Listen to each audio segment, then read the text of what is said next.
Okay, so we'll start the next lecture of Gastão. All right. So this will be a flash course on quantum field theory. As I promised, by Friday you should be able to calculate that from a fundamental theory to a effective field theory. Okay, so I'm pretty sure that probably half of you have already will understand very easily what I have prepared for you today. Okay, but the other half probably will be something. Okay, so let me start with this example here of the harmonic oscillator. Okay, classical physics, you have Newton's law, and this is the equation of motion.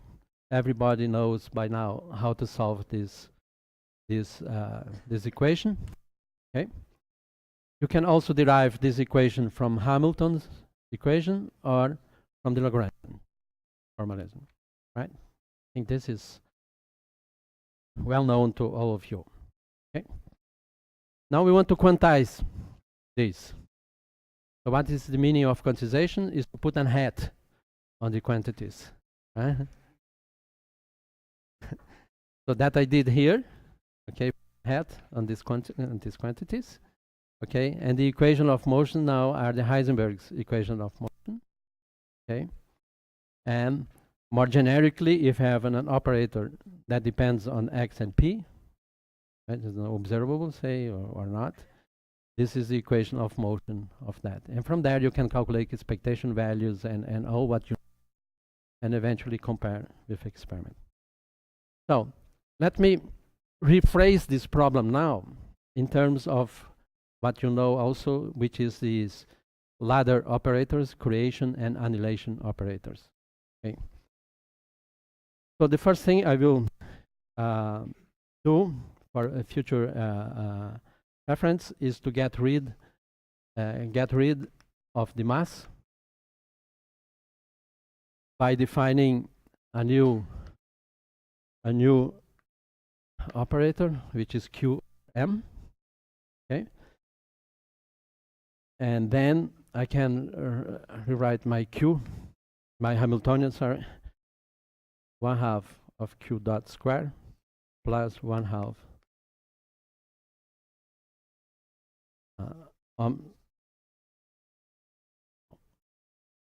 Q square. You see there is no mass there, and this will be convenient for us when I will talk about fields. Next step is to introduce ladder operators. Why? Is the derivative of time with respect to time. What?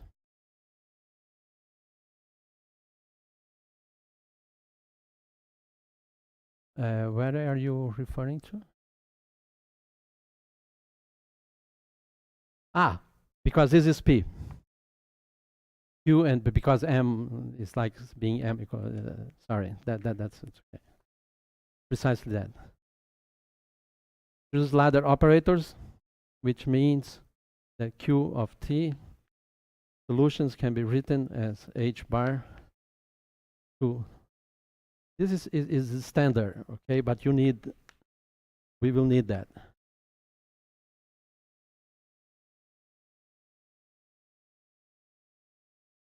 And P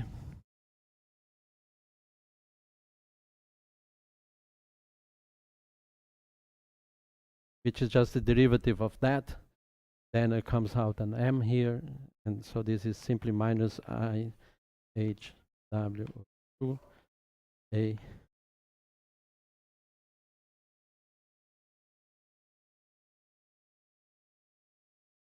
Okay. So what is the advantage of that? Is that you can write then your Hamiltonian as H bar A dagger A plus 1/2. Okay, everybody knows that, right? Well, say 90% knows about that. And since here, when I quantize Q, P, H bar, you can show that A dagger is 1. Okay? You simply revert this, put it there. It's time dependent or time independent, doesn't matter, it's always 1. Okay? Fine. So you know that the ground state wave function, the ground state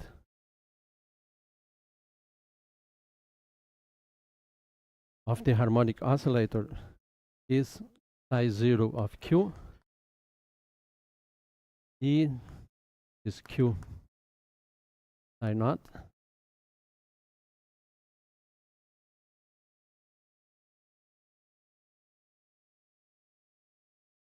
To H bar. And then you can prove this from this relation here, psi 0 is equal to 0.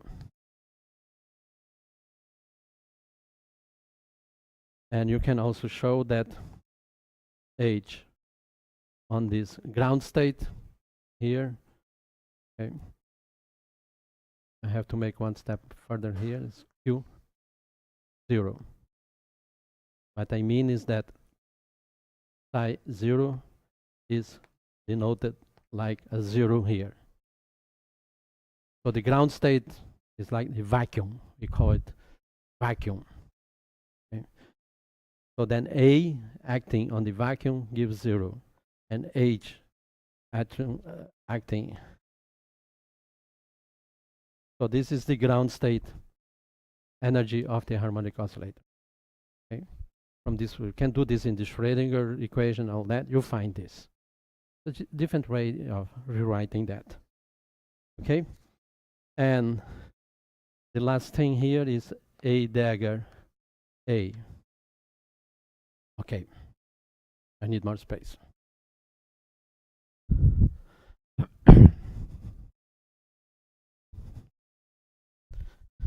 Just to set the notation.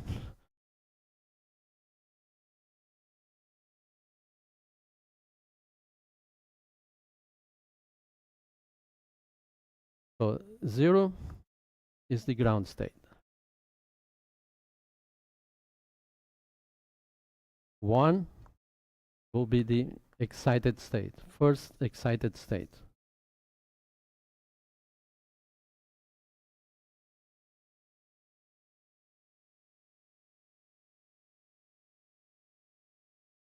Okay? If you take now the position representation here, you find that is essentially psi 1 is equal to Q times that. Okay? You can generate all states just acting with these operators. So you create the first excited state from the ground state by acting this operator here. Okay? And you can also show that the nth excited state is A dagger n minus 1, which is A dagger 0 and A dagger A n is equal n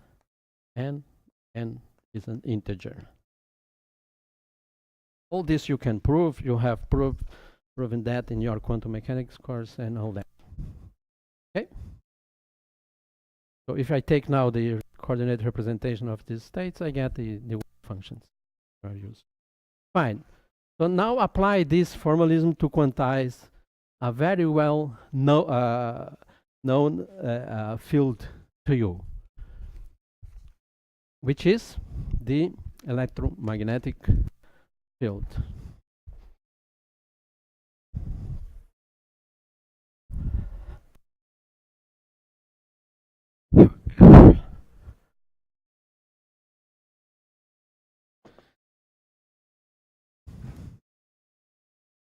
So let's apply this way of analyzing the harmonic oscillator to the electromagnetic field. Okay.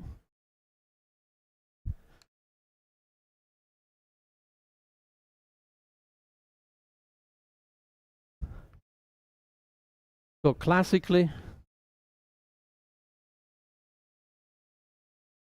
we have Maxwell's equations.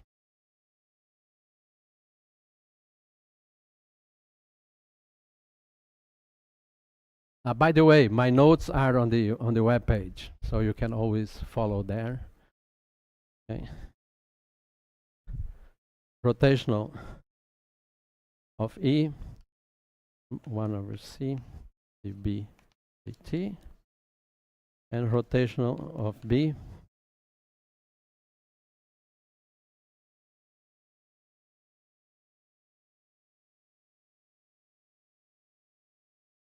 okay. I think you know this too. These are Maxwell's equations, classically. Okay. This is the charge density, and this is the current density. Fine. Now I want to quantize this. So before going that, note that when rho is 0 and J is equal to 0, so this is 0, this is 0, and then from these equations here, I can differentiate with respect to time here, dE dt. So then dE dt, I get 2 d2 and take it from here. Anyway, you can get this equation here.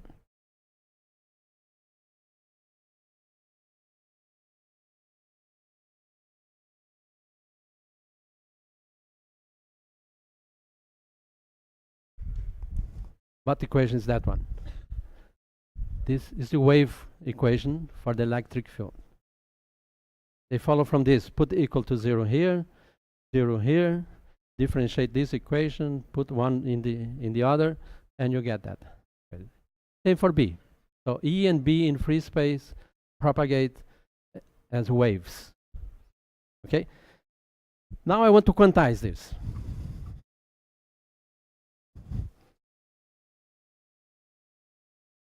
A proper way to quantize this is not directly with the E and B fields. You introduce auxiliary fields, okay, that are called potentials. I think this is also not new for you. Okay, you introduce A of R and T and phi of R and T, such that E is 1 over C dA dt minus gradient of phi, and B equal rotational of A. So this is the definition of A and phi. Okay. Now there's a detail here, detail in quotation mark, that phi and A are not uniquely defined through these equations. For example, if I make A going to A prime, which is A plus some gradient of a function, this is an arbitrary function, or a function of R and T, okay, and at the same time phi goes to phi prime minus d alpha dt. As an exercise, E prime is equal to E and B prime equal to B. Okay, I think you have done this exercise too. Okay, just differentiate here. So dA prime, or E prime is equal to this plus the derivative of that back to time, and then these two functions here cancel. Okay, so it's not uniquely defined. So we have to impose some condition on the A and phi fields in principle, in general, to get a proper description. And then there's a jargon related to that I will have to fix the gauge because of this arbitrary thing. So I will not talk about gauge theories, nothing related to that. So now it's just, say, like 200 years ago, that you have to put some condition on this field. And one of these conditions is this one. One possible. You can prove that this is always possible to impose such a condition. It's not necessary to be this one. You can impose others, not necessarily this one. But this is one very convenient for what I want to do here. And this has a name. It's the Coulomb gauge. Okay? It's the way that the you see, initially you had 3 independent components of A. With this condition, only 2 are independent because the third here is 0 because of this condition. Okay? That's clear. Fine.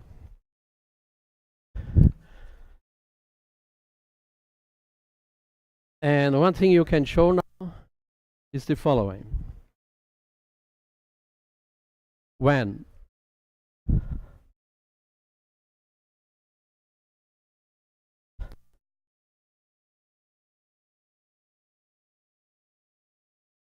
is there anything new here so far for the majority?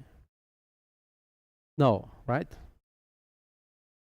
With some patience, you can derive all that what I have shown. Okay.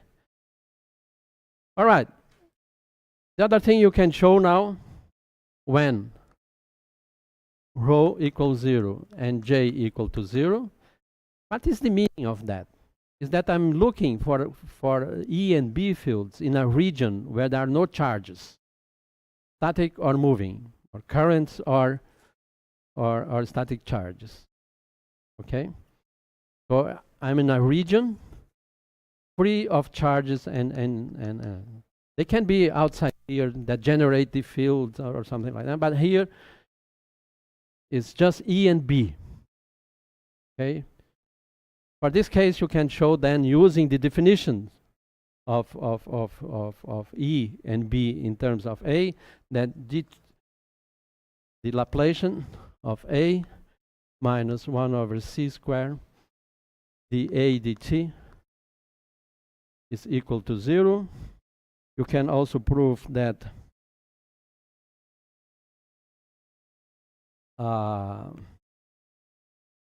Laplacian of phi is 4 pi rho. I think there is a minus here, I'm not sure. So you can solve this. Phi is equal to the integral d3x prime rho of r prime r prime. This is Poisson's equation that I can easily solve. Okay? Over this volume here. I started with 4 fields, 3 components of A and 1 phi.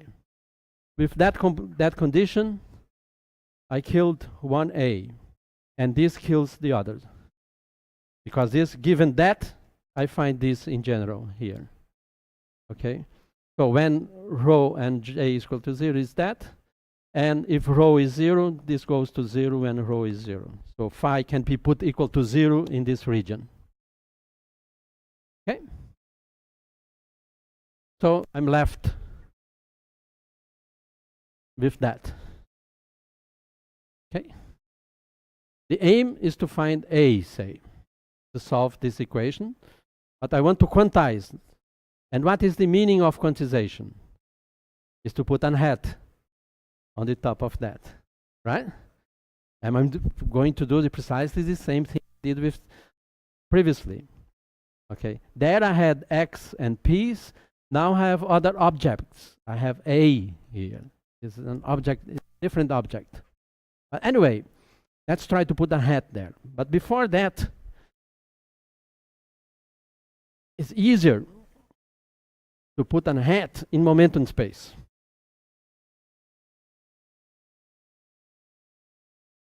So we put the system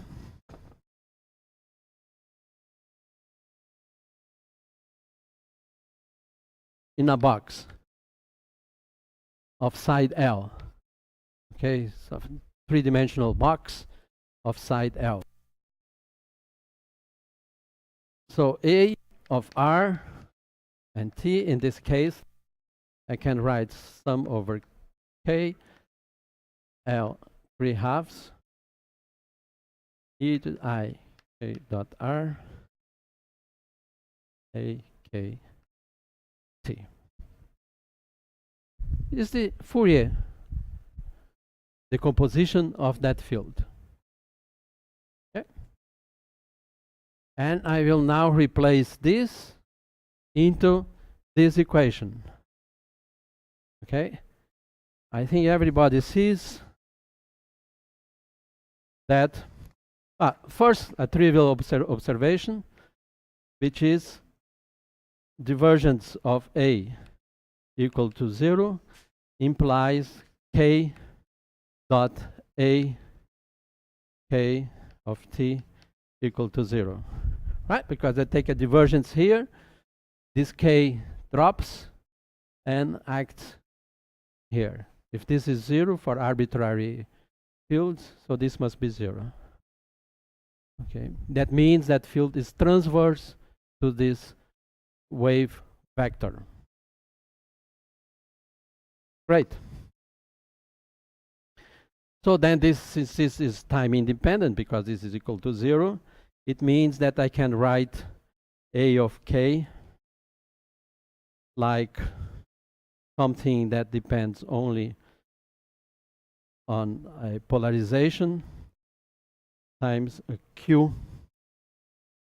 K of T. So this is a function of T. See, I already snuck in a Q there. Right? You already know why. Okay, there's no secrets anymore. And so I replace this there. Now I replace this there. And then you already know what I get.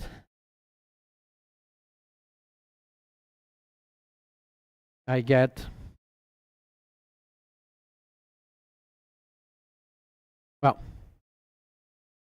so this shows then this thing here, K dot epsilon of K is equal to 0. So the polarization is transverse to K. So if this is transverse in a three-dimensional space, I can always choose that a system, okay, such that I can write this like that. This is K. I can use E as being epsilon 1, say epsilon 2, these two vectors. Okay? Let's call these polarizations alpha. So I have epsilon alpha, where alpha is 1 and 2. It doesn't need to be that. The only thing has to be is transverse. It can be circular, polarized. Okay? Fine. So I'm done. And finally, I replace this into the wave equation. And I get this equation here. Okay? I take this junk here, put it here, and from here, I replace it in the wave equation. And what I get? Sum over K and alpha. Alpha is this 1, 2 here. Okay? Because now I will write A K of T as epsilon alpha, sum over alpha, epsilon K alpha K T.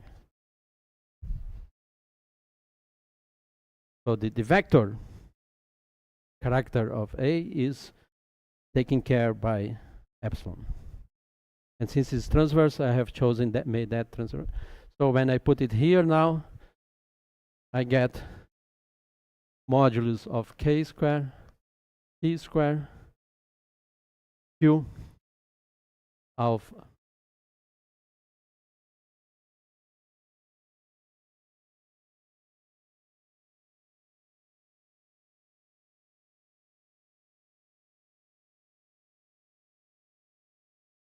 alpha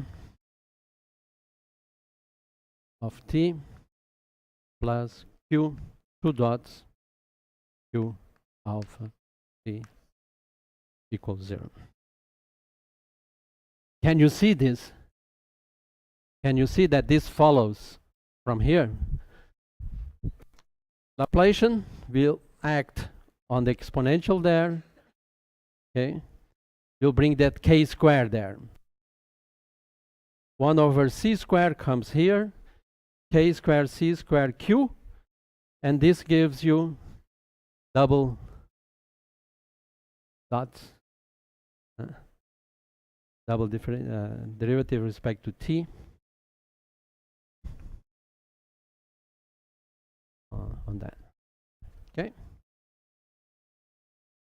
So if this sum is 0 for arbitrary waves that we have there, we are not making anything particular. Okay, I must have q k alpha of t plus omega square q k alpha of t equal to 0, where this is omega square. Okay. Now what is this?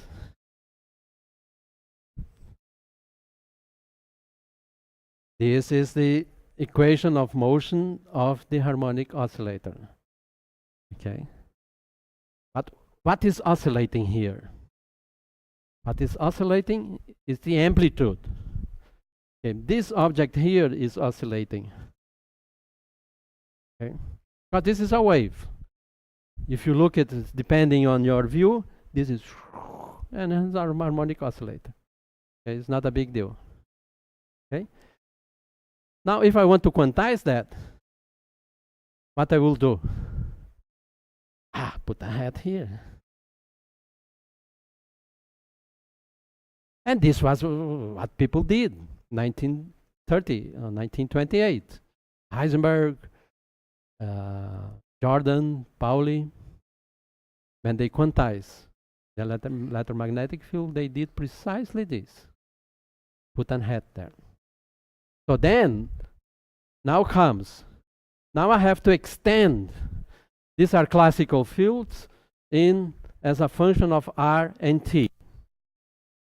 Now these become now operators. The field amplitudes themselves, they become amplitudes become operators in Hilbert space. R and t are simply coordinates. Okay, I will not put a hat on R.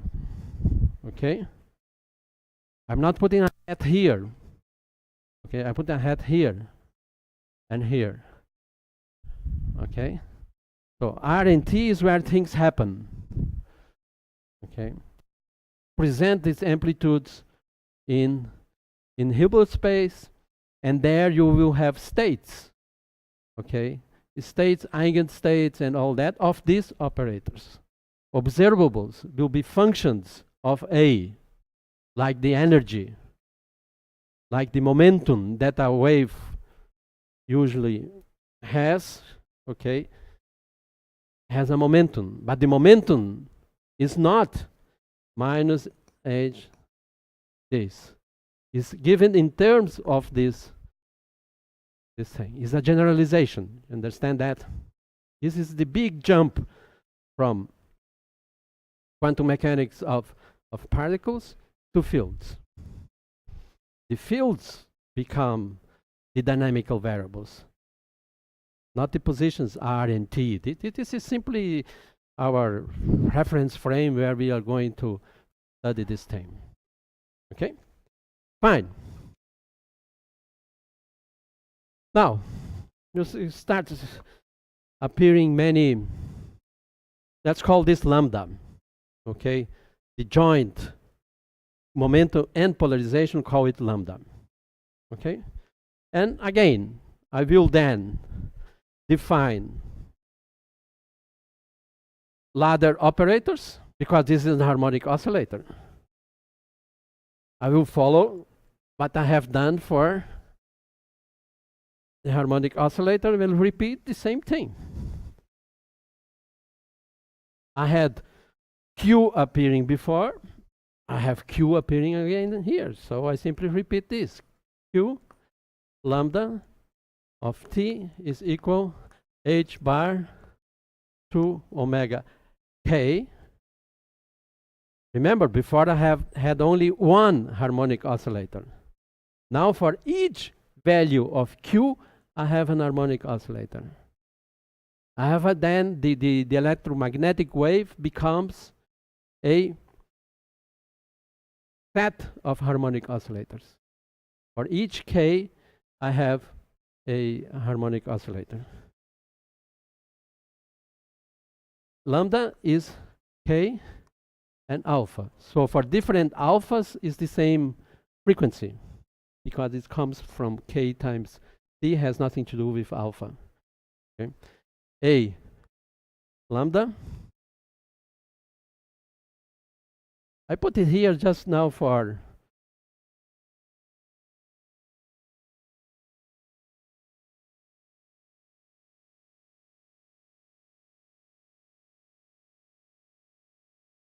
and I can define a momentum P lambda of T being Q of T, and repeat what I had before. Okay? Can you see that now everything follows like with the harmonic oscillator?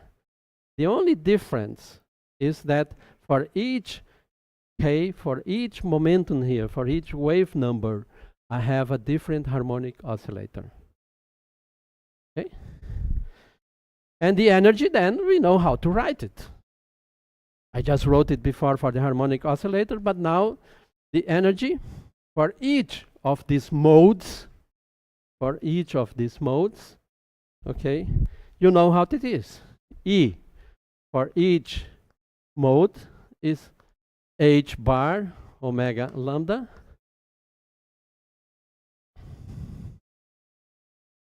A dagger lambda, A lambda plus 1. Okay, let's do the following. H lambda, the Hamiltonian of each mode. Okay, and the energy or the Hamiltonian of the field will be then sum over lambda. Remember, K and alpha, H lambda.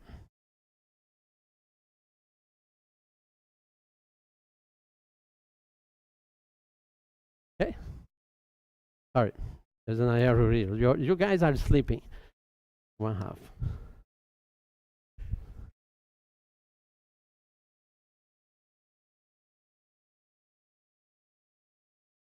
Is lambda with the understanding that for different alphas it is the same. It's just for notation simplicity. It doesn't depend. You see, omega only depends on K, you see. Yep. And the same thing when I write minus lambda, what I mean? Minus K alpha. Okay?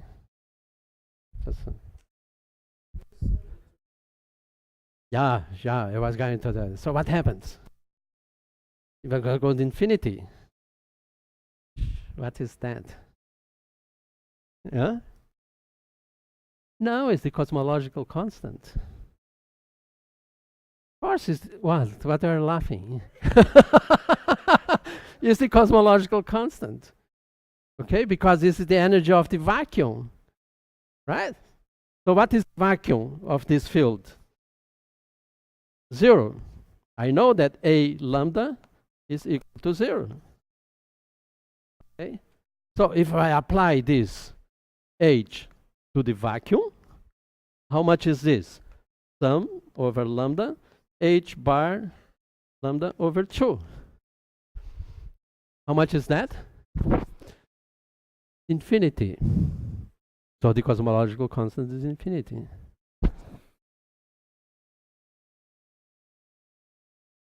And that is the fact. Quantum field theory predicts that the cosmological constant is infinity.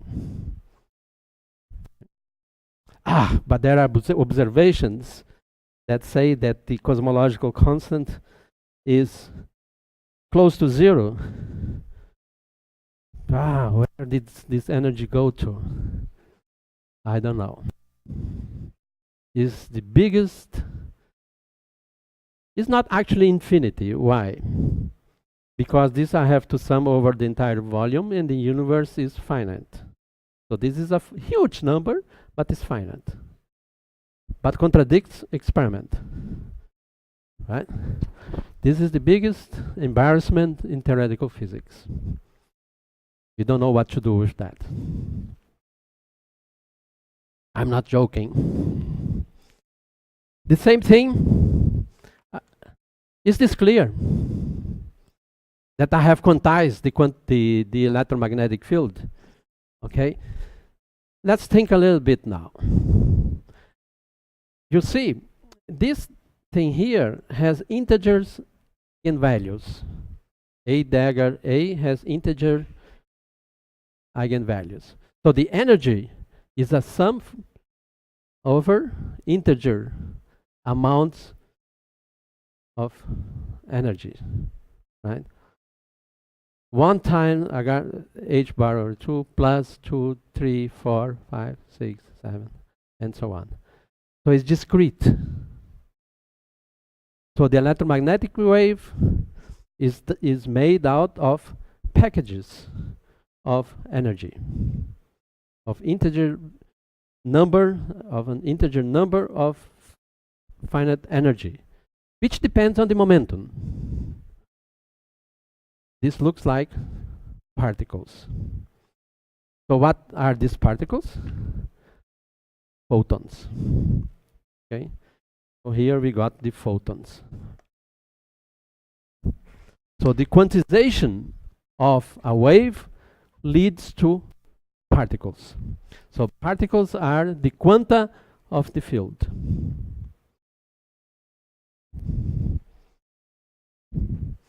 Now, if I want to study interactions now of photons with matter, there is a nice trick to also know of. Suppose I want to have interaction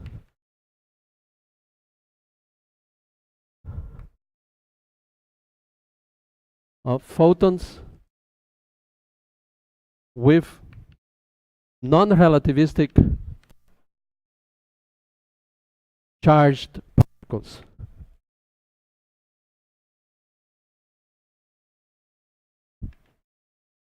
You know that H P square over 2m. Suppose you have particles here, and if you have many particles, I. Suppose they are all equal. If I want to couple to such a particle an electromagnetic field which is made out of photons, what I have to do is Pi goes to Pi minus E over C, or the charge of this particle, A R I of T. Let's make it a Schrödinger. And replace this into that. So I have a charged particle of charge Q that will interact with this. This is a prescription, which is called the minimal coupling. Today, I know how to derive this from a more fundamental principle, which is called gauge invariance. Remember that fuss that I made here about, this is not unique, I have to fix the gauge and all that. This also brings a principle, a way to couple fields, electromagnetic fields, to matter. Okay, I don't have time, not even of dreaming in explaining this. For now, you keep this, what is written probably in your quantum mechanics group book, quantum mechanics 2. Okay, you have this. Take this, square it. P is minus h bar of r. Put it there, square it, and then you get interactions of with the photons. And then you can describe, for example, these processes here. You see, this is a mixture of particles, real particles, matter particles, with photons, which is a field. But field is also made out of particles, which are the photons. Okay. And then you can describe, for example, this process here. You have for the electron plus gamma going to electron plus gamma. Calculate the scattering of electrons with photons. So the initial state, what is the initial state? The initial state is an electron plus a photon. What is a photon? A dagger K alpha acting on the vacuum. So this is the initial state of the photon. Okay? What's the final state? The same thing here with K prime, for example. And then you use quantum mechanics to calculate the inborn approximation, lowest order perturbation theory, this process here. Initial state, final state, and the interaction. Yeah.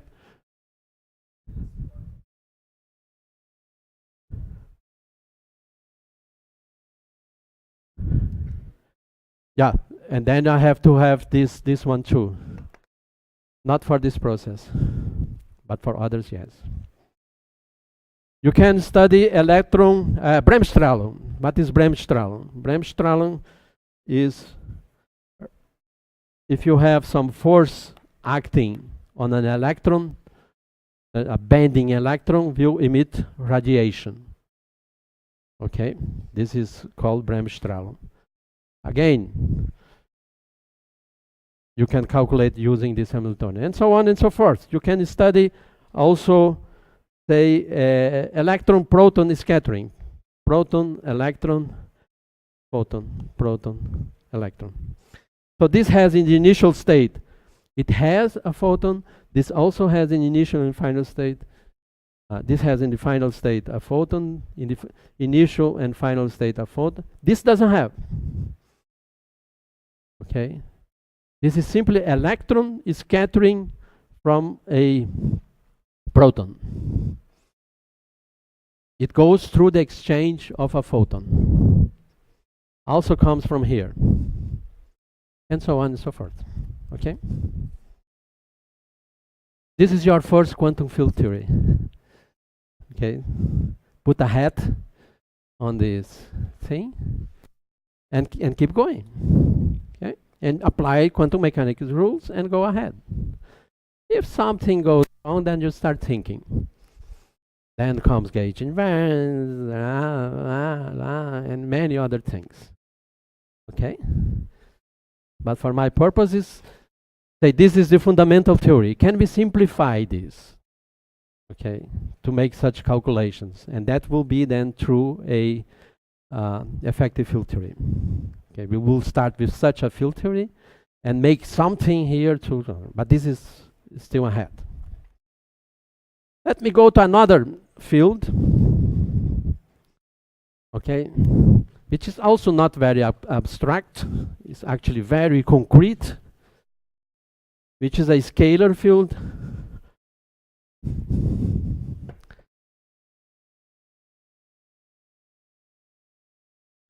Scalar field.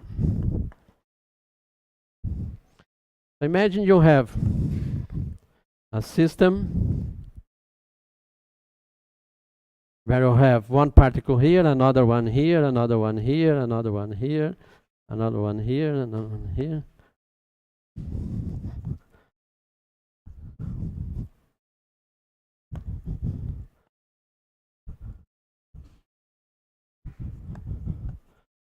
And they are connected by springs.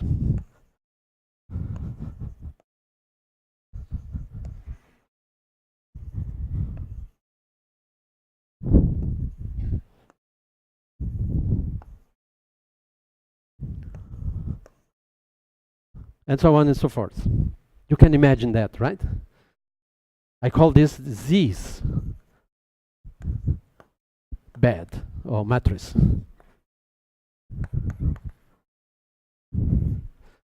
Z because it's in the book from Z.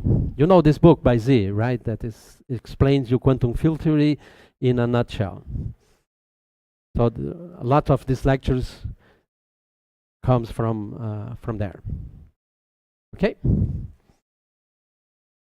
Now, for long wavelength, okay, what will happen here? If I pull this direction and release it, what will happen? This will start oscillating, as you may well know. Starts oscillate. But when I pull this here, this one moves, this one moves, this one moves, this one moves. But actually this one also can move, this also can move, and this also can move, and so on. Okay? So depending on how much I dislocate this here, I have sort of a wave propagating here eventually. On an oscillation here with some wavelength. Okay. For very long wavelengths, or meaning very little dislocation, I can eventually approximate this by a continuous field. Okay, an elastic field. This is like the lattice of a solid state. You can imagine this. These are the ions. Okay, these are the, say, the Coulomb, residual Coulomb interactions, and this is oscillating there. And then they throw electrons on that, and you get superconductivity. Okay. Fine. So what is the Lagrangian of such a system? We don't need to be very specific. See if you understand this. So the mass of each of this is m. So you have 1/2 m. Sum over alpha equal to 1 up to n. Q alpha dot t square. Understand this term? This is the kinetic energy of each of these particles in this direction here. Okay? Now, this thing doesn't have only kinetic energy. It has also potential energy because of the springs here. Okay?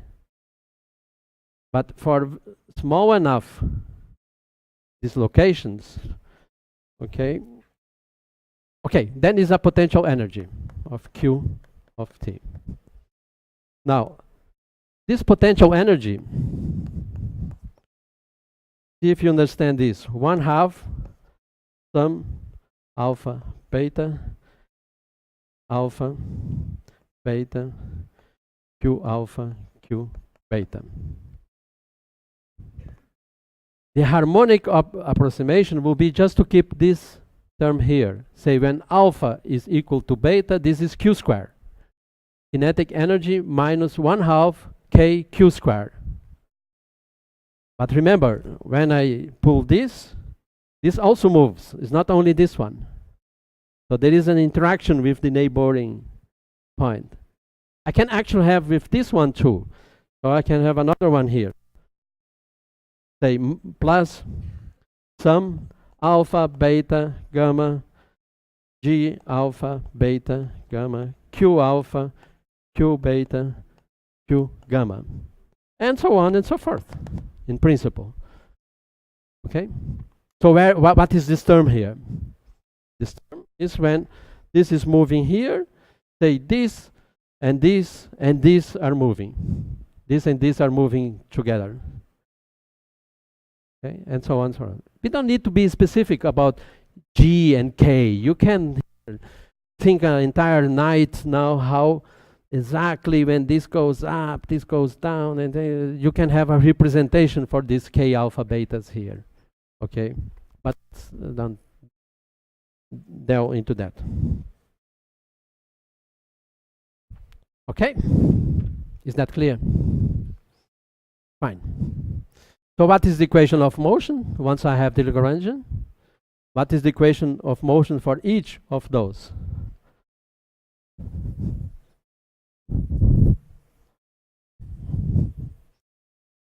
So if I keep this term only, put this away, this is the harmonic approximation. Why? Because it's Q squared, right? Has only two Q's. So it resembles the harmonic oscillator. Okay? And then the equation of motion is m q2 alpha of t equal minus some alpha of beta k alpha beta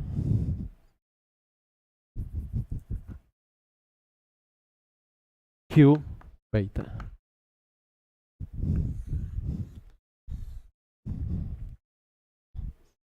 Okay.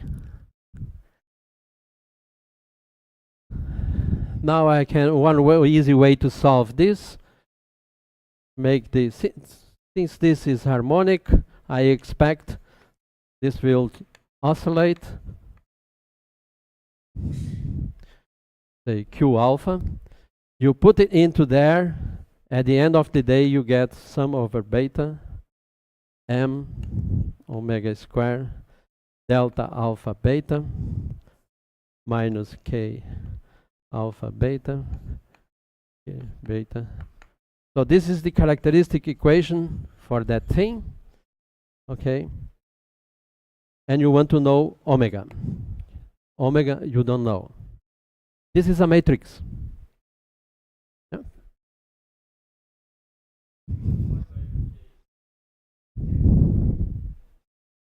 Should I have one?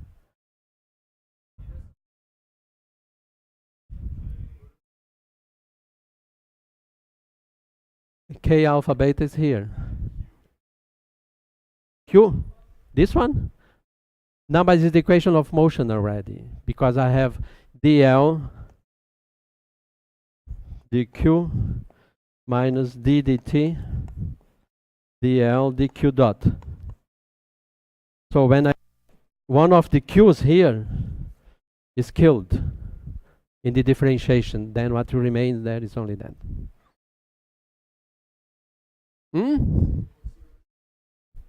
Yeah, there's no zero. This is from us, from the previous. Okay.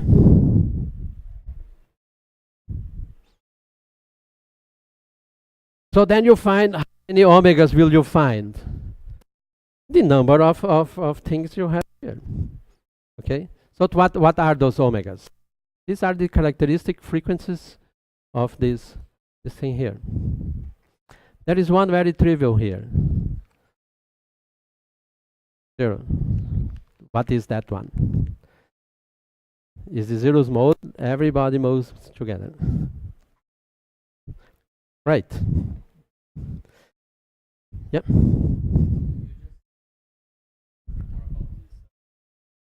Yeah.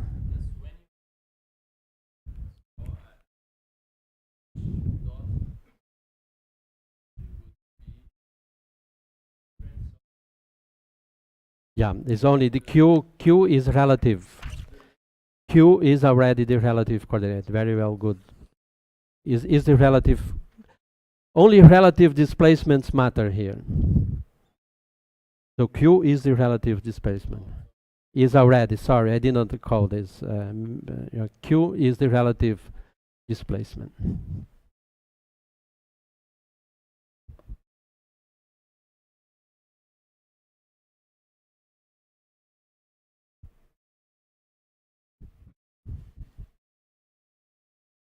It's here in the notes, I did not say. Okay. Fine. All right. Now, take a look here. Okay, just one point. So then you have characteristic ways that this oscillates. Okay?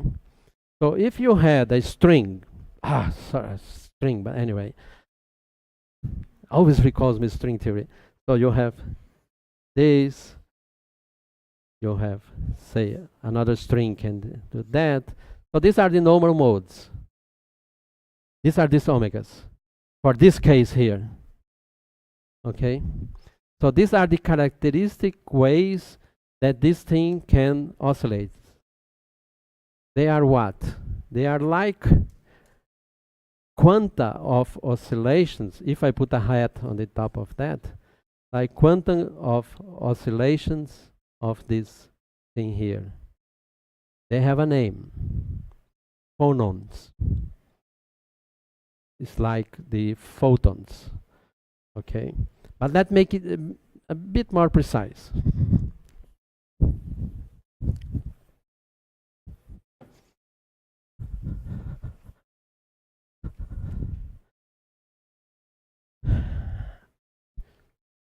Let's do the following.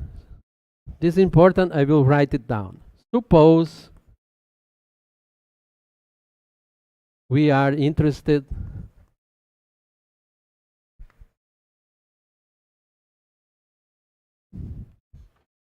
in phenomena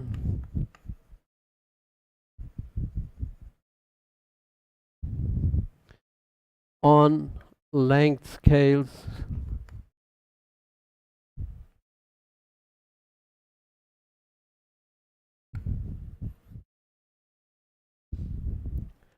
much larger than AS. AS is the separation here. Is the separation distance between two when this is completely at rest. Okay?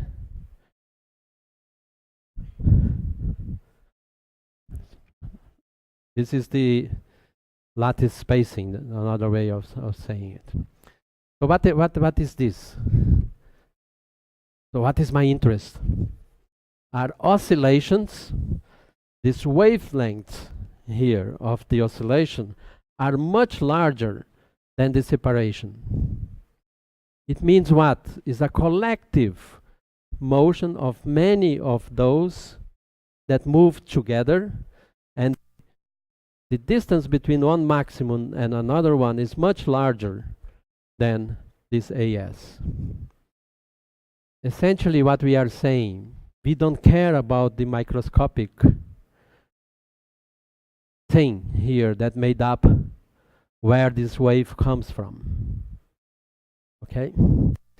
So I can make an average over the positions here. Say, make an average over a number of these sets of dots. I mean, take the continuum limit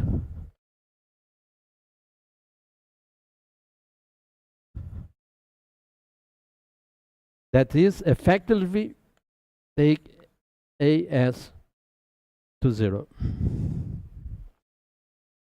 Okay? Is that clear what I want to do? So instead of having this spring box here, this is spring mattress, I have an elastic band here. Okay? I have a continuum Of course, if you look now in the elastic band, these particles are there. You know. Nothing is continuous, right? Only our space-time.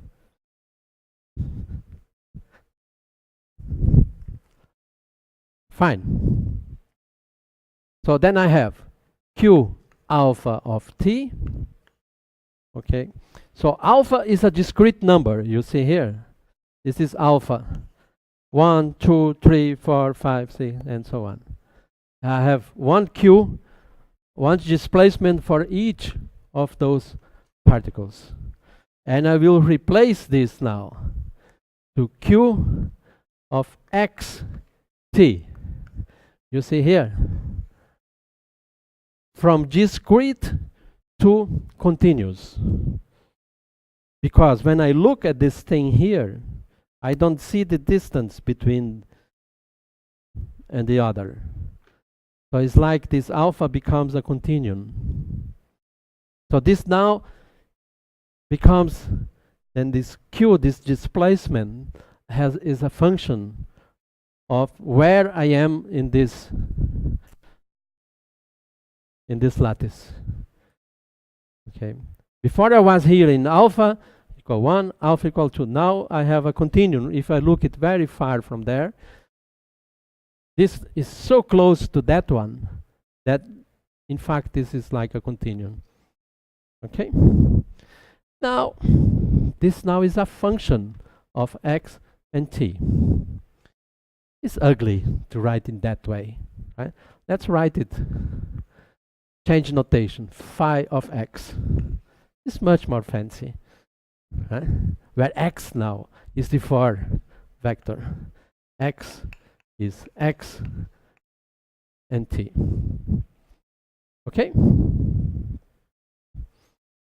Now I take the continuum limit of the Lagrangian. Take the continuum limit of the Lagrangian. 1/2 m sum over alpha q dot alpha. This is 1/2 m over as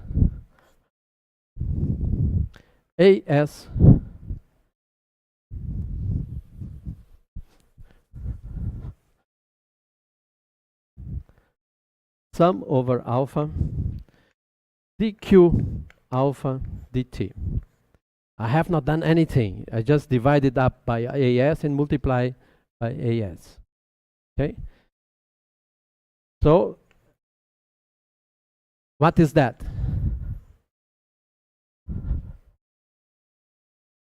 This is, if I take as equal to 0, the limit, this is the integral. Okay, this goes to the integral d2, or if this is in the plane, this is 2x delta phi of x and t dt.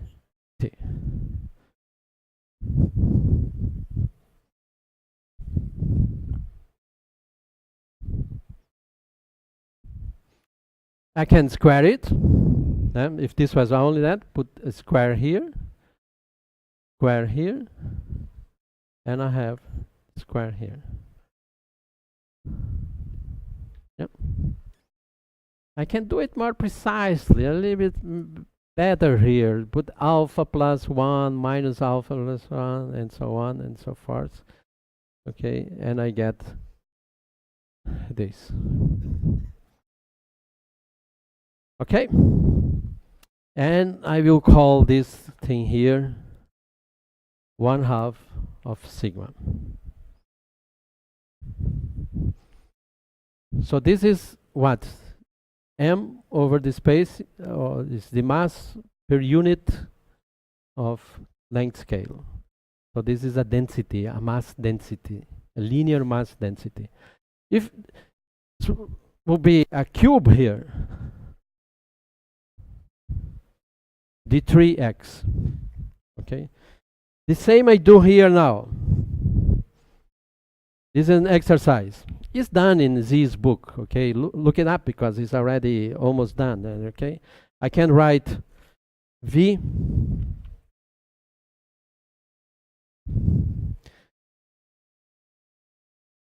there's a trick here. You write this here. When alpha equal to beta, this gives Q alpha square, but it can be also Q beta square, okay? Then you use this here, then you have minus 2K alpha K beta here, plus, then you divide by A square, and what is that? The second derivative with respect to X. So V becomes then Z2X delta 2 pi delta X squared. And the coefficient, we call it 1/2 of rho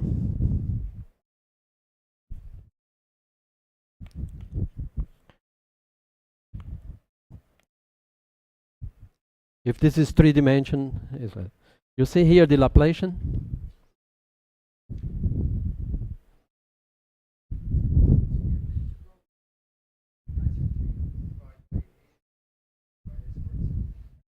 No, it's this thing here. A sum over alpha goes to the integral of the AS squared. Yeah. Right. Yeah, that is the problem. First, I made it in 1-dimensional, and that's it. Then the book does it b-dimensional. Okay, so this is the surface, m square as square, and now is the correct. Thank you.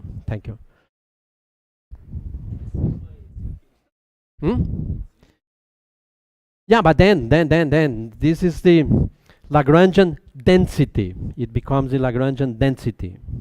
Okay, then from here you get what is a density, okay, which is, then you have to integrate this over the it's already integrated, okay. And then you define this as because this m now, in principle, it's here, okay. I made a mistake here. I should put an m here. When you come here, you have to sum over all m's, okay. And then when you get here, you have to sum. This is capital M. You see, it's only 1 hour. This is something. M. Okay. And so this is the mass over unit area, because this average here is over. So there are many masses here that I have to make an average. So what I'm doing here is an average. It's not only 1 m. Okay. So when I do that, okay, I have many m's, and then this is finite. The ratio of many m's to AS, okay, when this goes to 0, this 1 over A, the area goes to 0, but the number of particles also goes to 0 then. The mass also goes to 0 inside this volume here. So the limit is finite.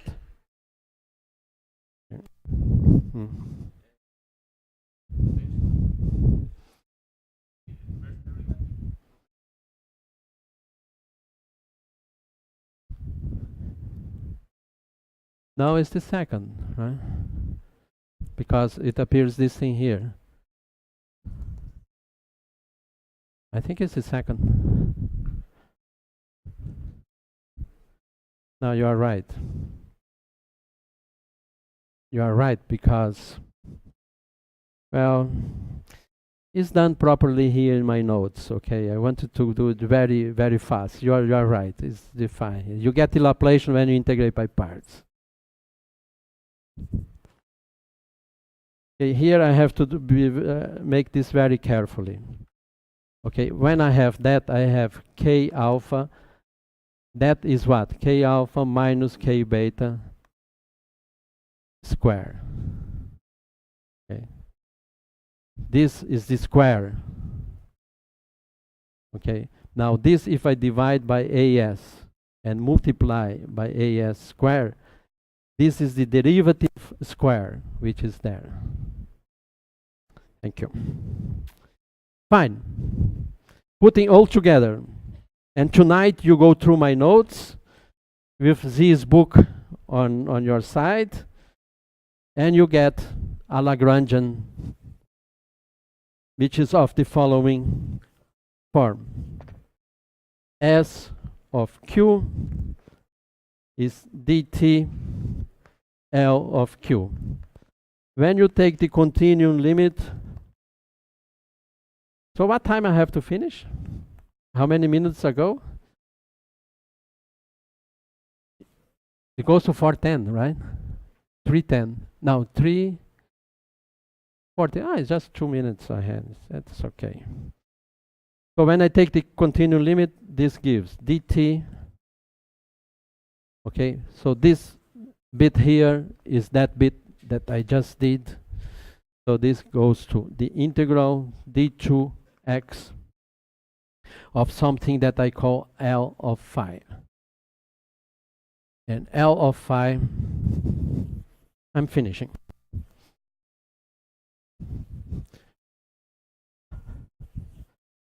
And L of phi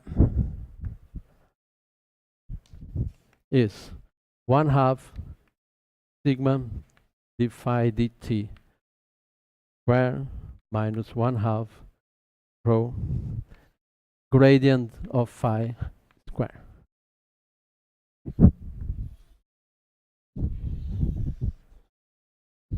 Okay. So what is phi? Phi of x and t, it came from q alpha of t. This is that.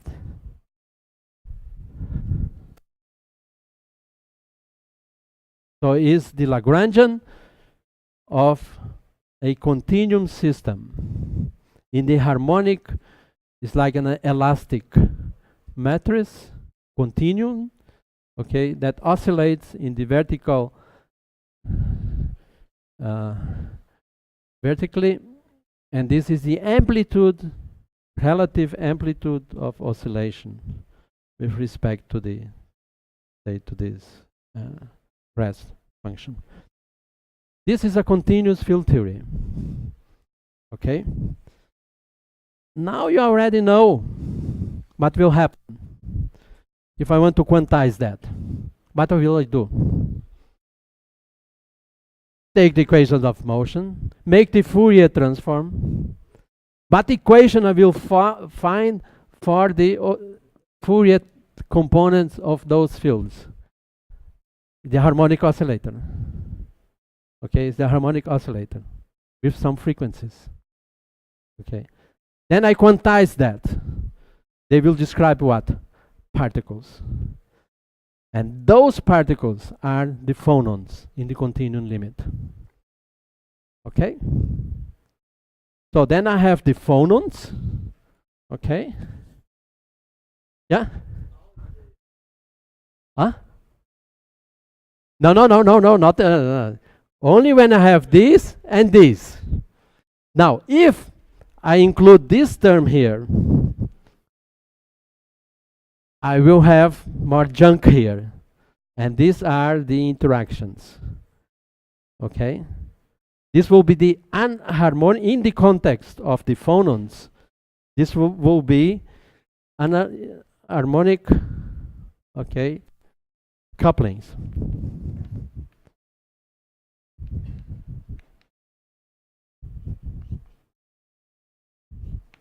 Which will come from here. Okay? So, in the context of a material like this one, okay, these oscillations that I will get when I quantize, okay, are the collective degrees of freedom that are quantized, and those are phonons. They behave like particles, like photons. Okay? So, if now I have electrons here, suppose I have couplings of these with real particles. Don't ask me how to couple them, but suppose that they coupled. You can have what?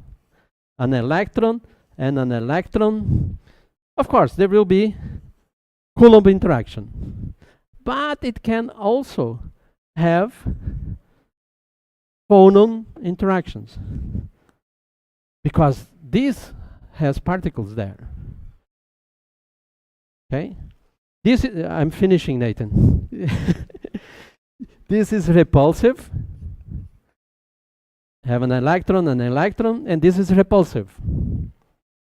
But this can be attractive. And if this attraction is larger than this one, what you get? A bound state. You can have a bound state. And this bound state might have a name in the case of real system, which are the Cooper pairs. And they can condense and then conduct electricity with almost no force. Okay? So this is repulsive, and this can be attractive. Not always. It depends on the material. Okay? Not all materials have this characteristic. It depends. Okay? So this is a phonon.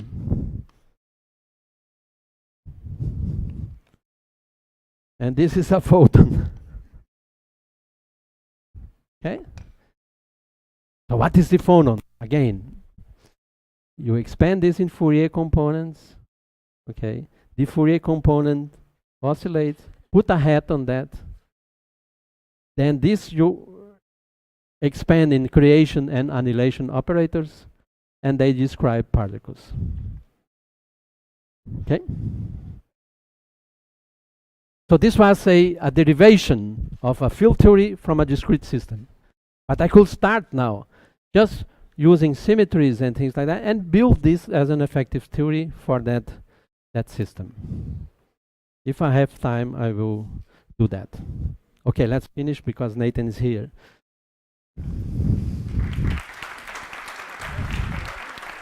There are many questions. That's the reason it